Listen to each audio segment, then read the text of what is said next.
Well, good afternoon, Michelle. How are you today? I'm really good, Alexis. How are you? I'm well. It's very nice to have you back, and a particularly good topic today.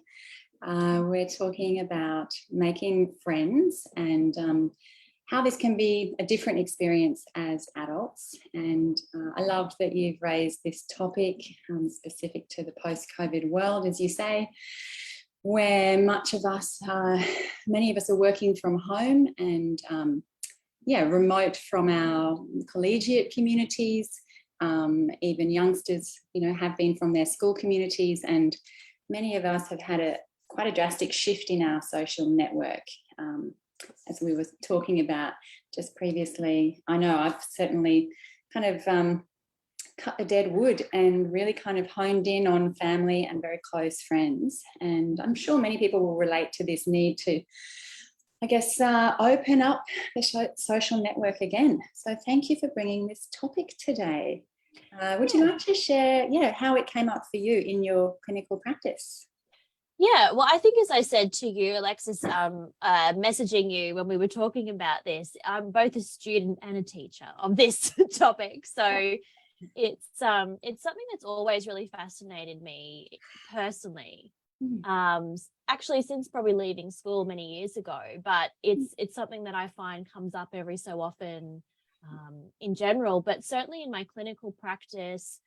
As you said, post-COVID, I think we learned to socialize online a lot, probably had a lot of more time to think about our values and who we want to have around us. There was probably that reflection time as well. Yeah. And just certainly thinking about, okay, if I meet someone and I want to be friends with them, can I just ask them to hang out? Is that awkward? Do people already have friendship groups and that's just set in stone?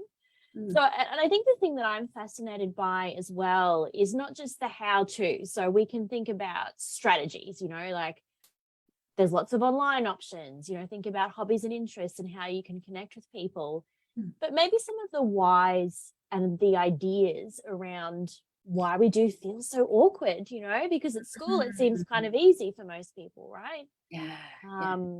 Or we have our family connections, but to actually reach out and establish new friendship groups, I think can be quite hard. Agreed. And there are specific populations that are more vulnerable than others. Would you like to just reflect on some of those? Again, I'm sure you see many of them as a couples counsellor. Yeah, who's particularly sensitive in this situation? I think that really varies and depends on the context, but I see a lot of mums, so, transition, late 20s, 30s, who are, maybe struggling to find other mums, and of course may go to mothers groups and things like that, but they're also finding that their identity is shifted, right? Yeah. So who do we find to connect with? Or perhaps same sort of, or any time where there's a life shift or life change and we feel we're a bit different. I find people as well who are trying to change particular habits, maybe there's some drug and alcohol stuff. Maybe there's, I don't know, just wanting to be around different people or wanting different things and not knowing how to shift from that group to another one and to also have that genuine sense of authenticity, connection, belonging, that sort of thing. That's a great point. And this reminds me of our previous discussion around transition and how vulnerable we are and the opportunities contained within it.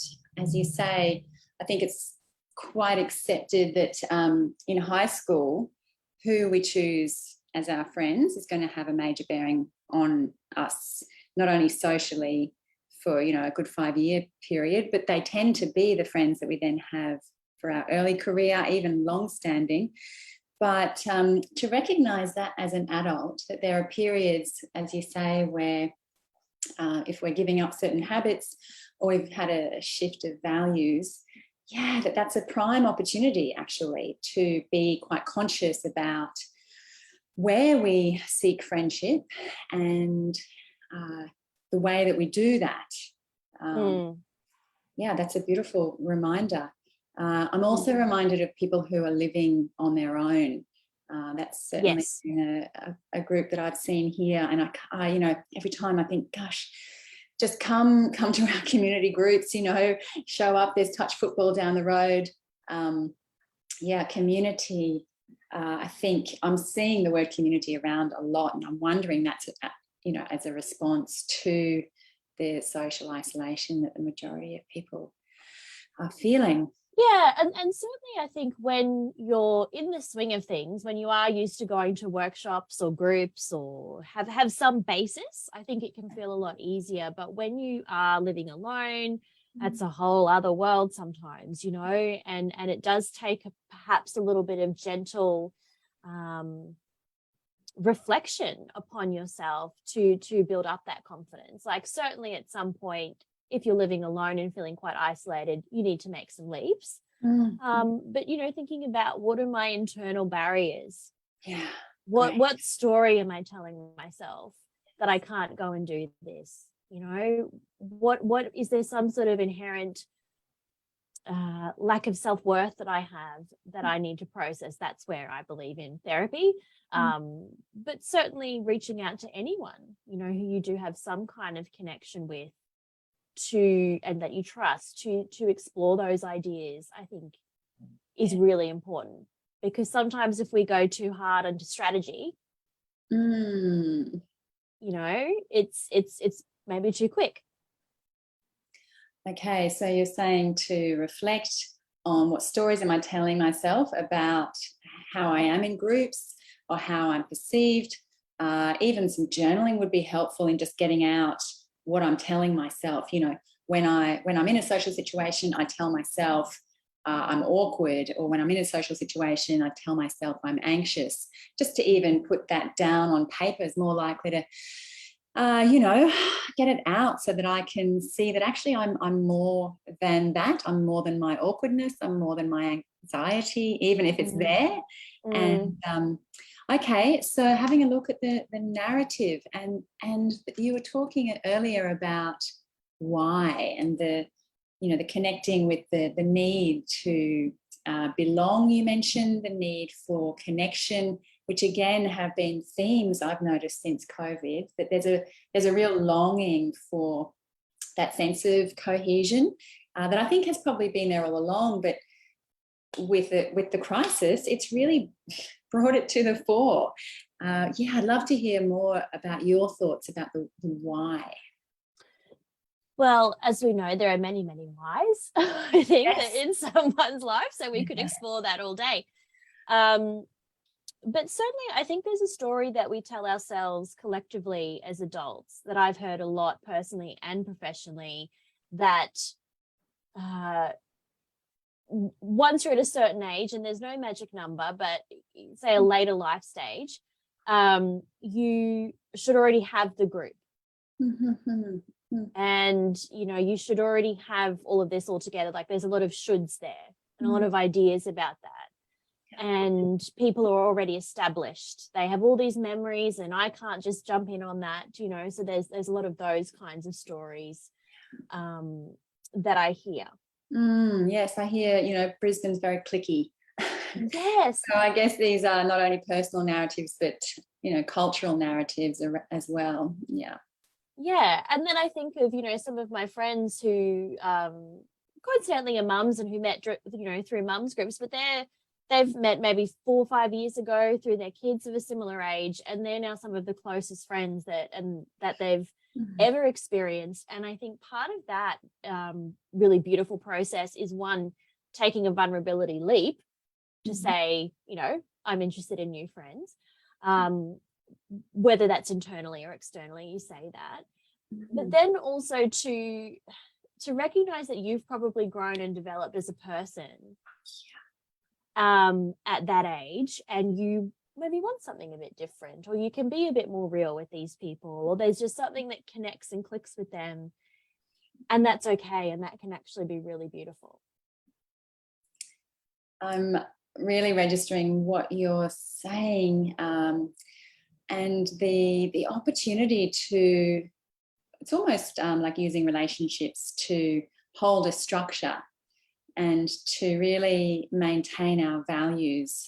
This comes back to a Buddhist principle of Sangha that I know Rachel and I have spoken about before, and that is the recognition that you can only really embed so much practice, whether that's, present-centered practice, whether it's embodiment, or whether it is, interpersonal practice. It's only so far we can go on our own before we actually need structures around us, and people provide, a long-standing structure potentially. So that really resonates what you've said there. What else? Oh, sorry, go ahead. No, I was just going to just jump in on that. And I think that you could say that extend on that for needing a community, needing a village to raise a child, all of those concepts. This is what we're talking about. How does that actually play out, and what does that look like? And what are the stories, as we've said, that we tell ourselves for why we can't have that, or why we shouldn't have that, or whatever it may be. Yeah. I'm also reminded of, neurodivergent clients, and a period of time where I had lived trauma, and I found that my social skills were just out of whack. And I find that with a number of my neurodivergent clients also, that they almost don't trust their social skills. And really, the best I've found, and you may have something to offer on this, is just feel your way. The phrase that comes to me quite frequently is, Alexis, you're going to feel like a dick and just do it anyway, And I do. I often feel like a dick, and I still do it anyway. And it's enabled me to, again, go beyond, or still have the story, but just go beyond it anyhow, and gradually just feel a little bit more comfortable. It's just really that, I think, that building of tolerance and persistence. But I'd love to hear your thoughts on that. Yeah, I think certainly, there are formal ways that you can go and learn social skills, or again work with a therapist if that's what you're wanting, or needing. But certainly, I've got this little badge here that says stay weird. And it's always a reminder for me, or stay awkward might be another thing too. Like I really I like that. Embrace that about myself. I think I've really learned to do that, and I see that that's worked. There's so many stories I could give you, but I think... Oh, please, give us a story. Give us a story. I think I'm highly introverted, but I could present as extroverted. So I actually find socializing quite tiring. But I think that within that, like being able to name that socially is really important for me, and almost make a bit of a joke about it. But I think some of the awkward things I've done, like I've on Facebook, for example, like some of my friends will tag their friend in something, and I'll say, I'll come to that too, or can I invite myself? And you just play it out and see how it goes. And sometimes it's worked. It was funny. What actually spurred this topic this week was that I was at some training for a topic that I really love, and through work, and it was there was a facilitator who I work with, but I don't know very well. But I thought, gosh, she's so funny and fascinating, and I just want to be best friends with her. And I thought, how do you ask someone, like, can I just be your best friend? Like, that's too awkward, right? But I think it's embracing that, that silliness that you feel, and that kind of rush of like, oh, I feel like you said, like a bit of a dick, but, embracing that weirdness, embracing that awkwardness in whatever way that fits with you. For me, it's humor, and it's like sort of relishing in the awkwardness. There's a part of me that enjoys that as well. Yes. But it's a way for me to get through to my vulnerability with that. Yes. Yeah. I really appreciate kind of nerviness in other people. It seems to bring out, and perhaps this is where the whole, inclusive movement is taking us, but it seems to be that the things that we're a bit nervy about are our unique qualities. Like I love, I'm thinking of a member of our community who, just brings a whole barrel of nervousness, and it's it's gorgeous. There's something really really sweet and lovable about the nerviness. So you're right. I think there is an embracing of those qualities and loving ourselves anyway, knowing that they may well be the things that make us unique. And I think eventually you'll find your tribe, right? Like I think Rebecca Sparrow, she's an author in Brisbane, and she has a book called Find Your Tribe that's targeted more towards high schoolers. But I think that's a great concept in general, that eventually along the way you find the people who suit you. You find, you know, and when you do, it's a really affirming, belonging experience. Yeah. Yes, and to do that through being ourselves. Yes. We're going to find those tribes sooner. Who was the first? What was her first name? Did you say Rebecca? Oh, yeah, Rebecca Sparrow. Yeah. Rebecca Sparrow. Yeah, beautiful. And you're saying that it's relevant to all ages. I think so. I mean, certainly the books are targeted at a younger audience, but there's some concepts in there, you know, and she has on her page, she does a lot of work with high schools and mums and families and all that sort of stuff. But I've always found her quite inspiring in terms of navigating that experience of what it means to be a good friend, how it means to show up as a friend, you know, because again, in school we tend to learn that sort of stuff, but then it just, where else do we learn it after that? So yes, it's important. Yeah. So I'm loving what you've mentioned about, you know, being vulnerable, and I guess it's saying yes to things, to opportunities. I'd love to hear a little bit more about the needs, and you know, if we can connect with what it really is inside of us. As you said earlier, the strategies seem to find themselves if we really drop into, actually, I really do need that feeling of belonging for my own sense of security and, you know, contribution. What else do you find is in the mix of needs for you and for your clients, Michelle? Certainly connection. I think there's that you know, that just that need to feel connected to another human being and have that sense. How do you think people might recognize that need to connect if they have a kind of a vague sense of it, but it may not necessarily be that strong? How might they, you know, how might that manifest, do you think? Yeah, I think it depends on your situation. Like if you're living alone, you may be very used to that and like lots of parts of that. But is there something in you that, I don't know, I think on a body level, I would kind of think about just day to day, like what am I noticing physically? Like what are the sensations that I'm noticing? I would always come back to my body and trying to track back from there. Yes. You know, where do I feel, how do I feel at the end of the day when I come home from work or from something? You know, am I wanting something more? Is there something going on in my body that I'm noticing? And I'm just talking like about physical sensations, like just starting there, not trying to pry too much into the story yet. I find that works really well.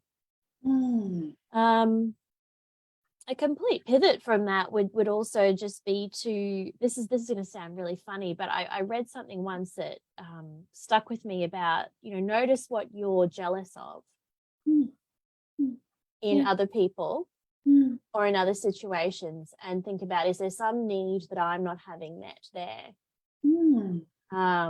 Is there something, you know, like flipping that jealousy a bit, I think, and thinking, is there something that they have that I would like? Okay, that's lovely. You're reminding me. My first thought was, you know, social media and the whole beautiful family that just seems to be obviously contrived, and you know, not that. Yeah. And I was reminded of a moment where I was working at the local cafe, and there was a family who was sitting right in front of me. So as I was working, you know, whenever I looked up, I could see the interaction, and they were, you know, adult children, a mother and father, and the dynamic between them was just so lovely. I mean, I had to comment at the end, and it was not the Facebook picture. It was the way they were talking, you know, the way they were sharing the conversation, the humour, just the really easy and obvious connection. It was connection. And I had that feeling of, yes, that's what I'm seeking. And there's been seminal moments like that. I can remember another one where I saw a dear friend of mine before he became a friend outside a cafe, and I was sitting in the car opposite, and just my eye was caught by the way that they embraced, and, you know, just enough to go, that's what I want. That's what I want. And I've since transplanted that image to a vision that you know, within our community. And so these moments, that's a really powerful one. What am I seeking? What am I longing for? What is it that they've got that's obviously inside of us somewhere? And then leaning towards it even is probably enough. Yeah, and being curious about that, right? Like it's, I think, you know, when I read that article many years ago, like the headline was jealousy, but it's, as you say, it's about that longing. And just slowing down and going, what is it about that I'm longing for? What part of it? And it may not even be that exact picture, like you mentioned, the family in the cafe. Maybe it's not that you want your family interaction to look like that, but there's some part of you that craves that play and banter and connect, you know, so it's the qualities, isn't it? Yeah. So that, I mean, that really does point to the needs, those universal needs. If we could break it down to the essence of what we're seeking, that's been a huge part of my recovery, my trauma recovery, and my healing in the last couple of years has been really validating my longings. And rather than thinking that they'll only ever be longings, that they'll only ever be a one-day type situation, actually validating it enough to invite it in and to lean into it wherever it shows up. I think you're right. By breaking it down to the essential qualities, then it can show up in all sorts of strategies. I mean, quite early on, I remember when I just started kind of socialising within my community, my connection was with my barista. And that was it, you know. I was like just a regular contact point. And then there was a bunch of old guys who show up every morning. And, you know, I got to know a few of them. And, you know, they then invited me to the Toastmasters. And, you know, there's certain things, there's no way I could have planned for those strategies. No. But just the essence of it was about reliability. I think secure attachment was probably what I was seeking. And that came in a way that was really unexpected and purely delightful, actually. Yeah. Can you say more about what you mean by secure attachment for people? I think we talk about that a lot, don't we, in session, if you have that attachment theory framework that you use a fair bit. But in terms of friendships, I think that's really interesting too. So what are we looking for in terms of secure attachment when it comes to friendships? Yeah. I'd love to hear your thoughts on it too, particularly knowing that you've worked with parents and babies. Yeah. Please. Yeah, I think anything that's predictable, reliable, consistent, available and responsive. Yeah. You know, it's all of those things, you know, and how do we, you know, to come back to the body, how do we feel when we're around them? You know, do we feel lit up? Do we feel validated? Do we feel seen and heard and acknowledged? How do we feel when we leave their presence? All of those little things, I would say, that are the main ones that come up. Yes. But I think it's what you just mentioned too. Like there's the barista there who that's their job. They have to be there, but you know they're always going to be there on that day, for example. So that's the predictability, consistency, that sort of thing. Yeah. Yeah, look, I can't overrate those 5 qualities. I'm so glad to hear that that's your understanding of attachment too, because it it's been a framework for me for the last 9 months at least, and it's been very, very reliable as a checklist for me to see, well, am I demonstrating a secure attachment with my relationships? And that can be within the family, with clients, and with the social group. And am I being reliable? And am I being available? And responsive is one that I know I need to work on. I can be a little bit delayed in my responsiveness, so I'm picking that up, including to myself, even my cat, answer on the first one, not the 10th meow. And it really has made a difference. Like you say, the bodily experience has been one of solidness, and security is definitely the word, just more grounded, more stable, more settled. Yeah, how about you?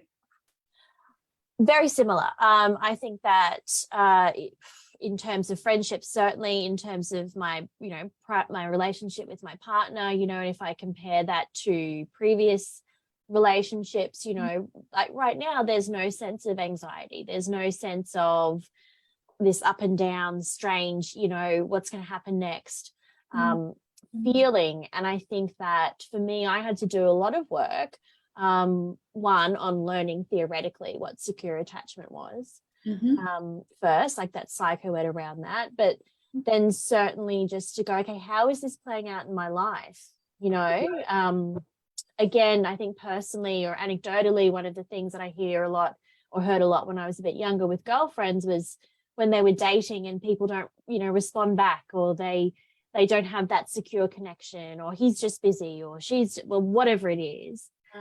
But there's this part of you, I think, that even if it's a tiny, teeny little quiet part that knows that that's not okay. Yeah. That knows that that's, you need more than that, right? That's right. And I think it's important to validate that need, especially in those situations where we can be vulnerable to the kind of collective culture around dating, which is, I'll call you when I'm ready, this on my terms kind of playing the game business. I think it's even more important to really validate those needs. And if we really break it down, they're not asking too much, right? It's pretty basic kind of professional. No. yeah you're not asking too much. You're just asking for secure attachment, which is okay and our basic human need. So I'm not asking too much, I'm just asking for a secure attachment. Yeah, we should market that one. Yeah. I'm going to check if there's any questions here, Michelle. So yeah, go for it. Yeah, I'd be interested to see. Yeah, if you're listening in, we'd love to hear from you about your experiences of secure or insecure attachments, how you go making friends. If you've got any suggestions that we haven't covered, please let us know. And or if there's any cases, any particular scenarios that you'd love us to touch on. Yeah. While I check here, Michelle, you might like to. Well, is there anything around this topic that you'd like to cover off on? Yeah, I mean, there are many things, but I think that just to hone in on what we've been focusing on today is really, I think, on that secure attachment point, knowing that you're not asking too much, you're not needy for having needs. That's my biggest, if I could print that on a t-shirt. Yes. It's, I'm sure I could print that on a t-shirt. That's a very attainable goal, but I'm just saying that everybody needs to know that, it's okay. And really, again, embracing that awkwardness and finding people that over time prove again and again and again, and this is a trust thing, that they can be relied on with your story, with what you tell them about, with what your needs are, and not say that you're too much. That sort of thing. Would you mind saying the message again about needs and being needy? Because that is central. I just think, you're not needy or too much. You're not needy for having needs. I do that a lot in my couples work. I think sometimes people will say, and it shows up in friendships and family dynamics as well, but oh, I don't want to ask for that, it's asking too much, or it's too needy, or you see a lot I'm too clingy, I don't want to be too clingy, I don't want to. And it's so interesting to me, and of course there's a whole other discussion we could have about different attachment styles there, but I just wish that people would realize that they're not too much. So is that about validating? I keep hearing, about validating relationship and validating our needs in relationship, and recognizing that if we're bringing these qualities, it's really not asking too much to be received, or to receive security, reliability, predictability. I think that there needs to be more conversation around that. So I'm delighted that you've raised it, and I'm glad to hear that you'd be sharing that with your couples as well. So Christina says it's very interesting that she's wondering that when we check in with ourselves to make sure we're demonstrating secure attachment to others. Yeah, thanks, Christina. How we know when we're overdoing it or doing it just enough. Yeah. By checking in with others too much, I think, is that what the... Checking in with ourselves to make sure we're demonstrating security to others, how we know when we're overdoing it. Oh, I don't know if you can overdo security. I mean, in terms of predictability, reliability, availability, responsiveness, and I think I covered them all. I don't think we can overdo it. You can't be too reliable, right? Yeah, I think maybe what is it, Christine, what she's pointing to, yes. Christina, what she's pointing to them or alluding to might be around the idea of giving too much of yourself. Like, when do you have to hold that boundary? So I think that's a boundary discussion. What's okay with me? What's not okay with me? How do I fill up my own cup? How do I, give, but still come from a place of self-care? Yeah. Yes. That might be where she's Stephanie says she feels free to be a dick around some of her support workers once she gets to know them.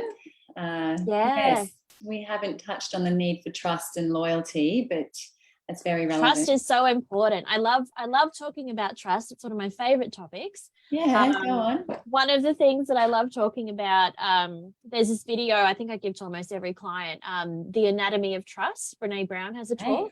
Oh, yeah, beautiful. Yeah. So she talks about the elements of trust being boundaries, reliability, accountability, keeping secret basically in a good context. So respecting other people's, their word, your word, that sort of thing. In the vault, I've heard her say. In the vault, yes. Integrity, and making generous assumptions about our friends and how, or anyone, but over time, how people do little bit by little bit by little bit to earn the right to hear your story. Nice one. Yes, building trust over time, and again through that secure attachment. Yes, you've showed up. I can trust you. Yes, you've been reliable. And that's what Stephanie's saying in our very Australian way of, I can be a dick around them. They get me. Definitely. Yeah. I know that I trust someone when I start swearing. That's which I have done here.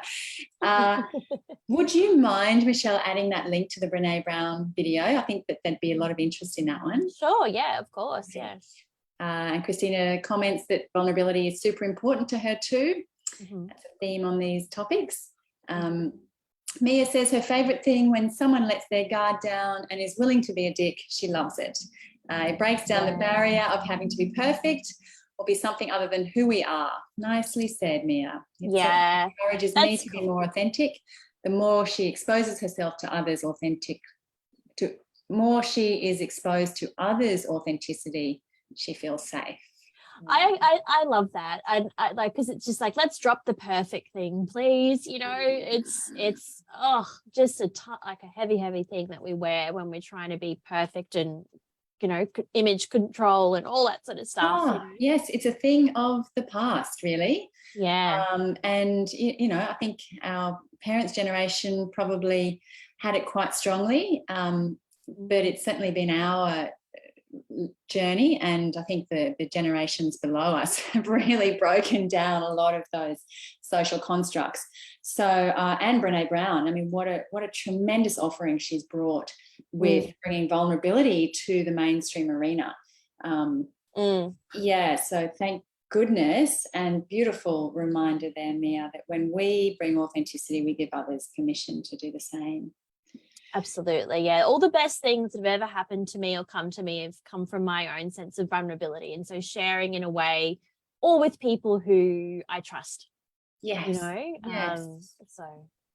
So Wendy says, thanks, all super interesting. Stephanie says she feels she gets sucked in by past friends and then they break trust. Yeah, I've been there, and I've also, I think that's a tough one, because there's no easy way to break up with a friend, right? It's not a clear cut thing like it is necessarily with a romantic partner. But I think that would be, again, just boundaries. How do you have people in your life? What's the kind of relationship that you can have with them that might look different compared to before? But just giving yourself permission to say, just because you've always been friends with that person doesn't mean you have to be friends with that person, particularly school friends. I notice that a lot with, Yes, that would be another great topic for another time, how we let go. Rachel and I spoke only last week, the week before, about parting, and I think there's a lot more in that, because there is a time and a place for letting go of friendships, and whether they come back or not, those boundaries seem to be the central theme. So I look forward to having a look at the video that you suggested. Yeah, I'll pop it there in a moment when we get offline, and Rebecca Sparrow, that would be great to have some links on her. So Michelle, thank you so much for your time today. It's a joy to speak to you. I love your broad picture perspective, that kind of life transition perspective, and the fact that you bring so much experience in the relationship space. Do you have, out of interest for clients who might be interested to know, do you have space in your caseload for new clients, particularly, couples or relationship oriented work? Yeah, definitely. On Saturdays I'm in at North Brisbane, so give us a call there for the office. We can do telehealth or we can do in person, but certainly couples. But even if you're someone who was listening today and maybe you're single or maybe you're thinking about relationships, we can do relationship work as well. We can do a lot of really fun, exciting stuff in that space. Wonderful. Thank you again, and we'll look forward to seeing you next time. Thank you so much, Alexis. My pleasure. Thanks for listening in, guys. We'll see you soon.